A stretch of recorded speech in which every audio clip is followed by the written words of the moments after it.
हाँ जी दोस्तों, नमस्कार। उम्मीद है सब लोग ठीक होंगे। तो दोस्तों, काफ़ी बड़ी नोटिफिकेशन निकल के आ चुकी है आईबीपीएस की तरफ से, जो कि आप सबको पता है बैंकों के लिए रहती है। और उससे बड़ी बात है कि जो आईबीपीएस ने अपना नोटिफिकेशन निकाला है वो बहुत बड़े नंबर के लिए निकाला है। वो लगभग नंबर निकला है 3000 वैकेंसियों के लिए। तो आईबीपीएस आपको पता है हमारे देश में जो बैंकिंग का पेपर होता है उसको कंडक्ट करती है, और इन लोगों ने अब की बार काफ़ी बड़ा नंबर निकाला है। तो जिसके अंदर काफ़ी सारे बैंक्स भी शामिल हैं, और मैं आपको सारी लिस्ट अभी दिखाने की कोशिश करता हूं। तो IBPS PO exam 2023 has been mentioned in the IBPS PO notification 2023 which has been release by IBPS on 31 July. तो 31 जुलाई को ये नोटिफिकेशन निकला है। तो दोस्तों, इसके अंदर आप देख सकते हैं काफ़ी सारे बैंक्स हैं। तो मैं आपको दिखा दूं, PNB, BOB मतलब बैंक ऑफ बड़ौदा हो गया, और ये सारे बैंक आ गए। उसके SBI, RBI, NABARD, SIDBI, LIC, insurance company और अदर बैंकों ने मिलके ये सारा का सारा नोटिफिकेशन तैयार करा है। तो इसके अंदर हम इसकी ऑफिशियल नोटिफिकेशन पे भी चलेंगे और वो भी मैं आपको दिखाऊंगा। तो मैं आपको थोड़ा सा पहले डिटेलिंग दे दूं ताकि आपको पता लग जाए कि भैया कितने नंबर में आ रहा है ये। तो जैसे कि आप देख सकते हैं 3049 या 3000 मान लो, और IBPS की वेबसाइट के थ्रू ही सारा काम होगा। तो गलती से भी ऑफलाइन मत भर देना और कहीं गलती से फीस और मत डाल देना। तो ये गलती बिल्कुल नहीं होनी चाहिए। अब आगे चलते हैं नोटिफिकेशन की तरफ। तो ये हमारे सामने है हमारी शीट, तो जो कि कह रही है एग्ज़ाम होने वाला है IBPS की तरफ से, जो कि हम सब लोग जानते हैं। पोस्ट का नेम होने वाला प्रोविजनरी ऑफिसर। वैकेंसी आपके सामने है। Number participating bank 11। Application mode online, क्योंकि मैं आपको बता चुका हूँ कि ये सारा का सारा काम ऑनलाइन ही रहने वाला है। डेट अब देख लीजिए, डेट आने वाली है। डेट कोई बहुत दूर नहीं रहेगी। तो जिन लोगों ने रजिस्ट्रेशन नहीं करा वो ऑनलाइन अभी भी कर लें। 21 तारीख आखिरी डेट है। एग्ज़ाम आपका ऑनलाइन होने वाला है। रिक्रूटमेंट प्रोसेस आपको पता ही है, पहले प्रीलिम्स होंगे, फिर मेन, फिर इंटरव्यू। ग्रेजुएट आपको होना चाहिए। एज लिमिट 20 से 30। उसके अलावा SC ST और OBC के लिए जो रिलैक्सेशन मिलेगी एज़ पर सरकारी रूल, वो तो मिलेगी। सैलरी कहीं ना कहीं 50,000 से चालू होना शुरू हो जाएगी। तो ये सारी डिटेल आपके सामने मैंने कर दी हैं, और आगे चलते हैं, इसे समझने की कोशिश करते हैं। तो जो डेट निकाली गई है, नोटिफिकेशन आपको पता है वो 31 को आ गया था बाज़ार में। अब 1 तारीख से चालू है और 21 तारीख तक हमारी रजिस्ट्रेशन प्रोसेस चलेगा। अब जो इसके एडमिट कार्ड मिलने हैं वो आपको सितंबर में आने शुरू हो जाएंगे, जब ये प्रोसेस सारा रजिस्ट्रेशन का हो जाएगा।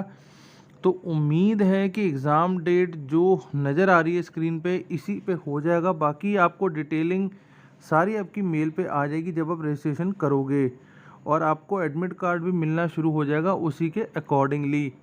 और जो मेन एग्ज़ाम दिखा रहा है वो नवंबर के आसपास दिखा रहा है, तो तब तक आपको प्रीलिम्स की तैयारी कर ही लेनी है वैसे ही। तो मेन की भी तैयारी आपको करते रहनी है। अब देखिए होता क्या है कि बहुत सारे बैंक्स पार्टिसिपेट करते हैं, उनकी पार्टिसिपेशन का नंबर आप समझ लो। देखो, बैंक ऑफ बड़ौदा ने लगभग 224 पोस्ट निकाली हैं, और कैनरा बैंक ने लगभग 500, सेंट्रल बैंक ने 2000 पोस्ट निकाली हैं, और PNB ने निकाली हैं 200, पंजाब एंड सिंध बैंक ने निकाली 125। तो जो कि टोटल मिलता है लगभग 3050 का नंबर निकल के आ रहा है। तो ये हो गई बात आपके सामने। अब और आगे चलते हैं इसे समझने की कोशिश करते हैं। तो आपके पास होना चाहिए इंटरनेट वाला system. Internet 8 number, Mozilla 3 number, Chrome 3 number, ठीक है। तो ये सारी आपको चीज़ें चाहिए होंगी। फ़ोटोग्राफ, सिग्नेचर साइंड होने चाहिए आपके, मतलब जो स्कैंड होते हैं वो वाले। IBPS की वेबसाइट के थ्रू ही होगा जो होगा, ठीक है। अब थोड़ी सी एप्लीकेशन फ़ीस समझ लो कि भैया अगर आप जनरल के हो और SC ST और डिसेबल्ड की अलावा हो तो आपके 850 रुपये खर्च होने वाले हैं। बाकी जो लोग हैं SC ST में, PWD में, उनके 175 ही खर्च होंगे, ठीक है।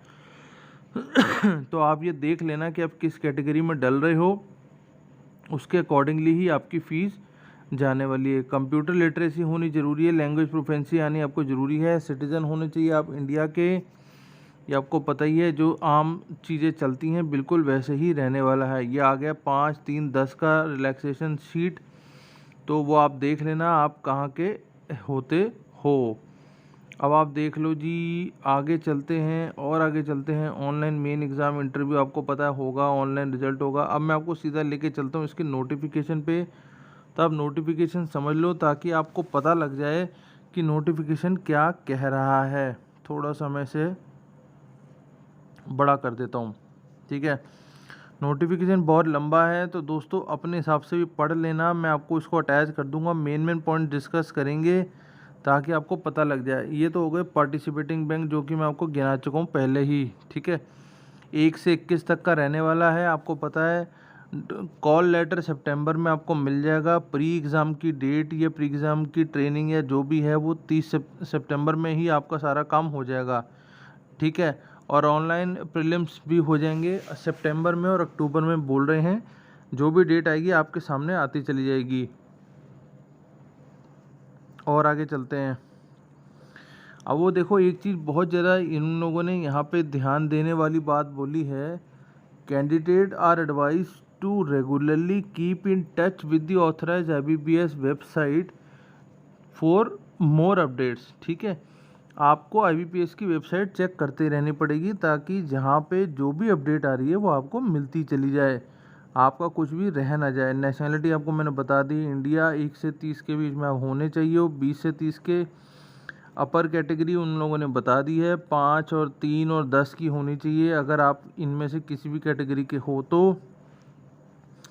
अब हम आगे चलते हैं, थोड़ा सा ये देख लेना। ये जो लोग डिसेबल्ड हैं उनके बारे में काफ़ी कुछ लिखा हुआ है, तो सब लोग को पढ़ने की ज़रूरत नहीं है। ये इकोनॉमिकली वीकर सेक्शन वाले लोग भी पढ़ सकते हैं बीच में। हम और आगे चलते हैं, तो ये मैं आपको बता चुका हूँ कि जो इसके अंदर फ़ीस जानी है वो आम बंदे, मतलब जो जनरल कैटेगरी के लोग हैं या और लोग हैं, वो उनको 850 रुपये देने हैं। पर जो लोग SC ST हैं और डिसेबल्ड हैं उनको 175 रुपये देने हैं, ठीक है जी। और आगे चलते हैं, थोड़ा सा पेपर का समझ लो सिस्टम क्या है जो प्रीलिम्स में होने वाला है।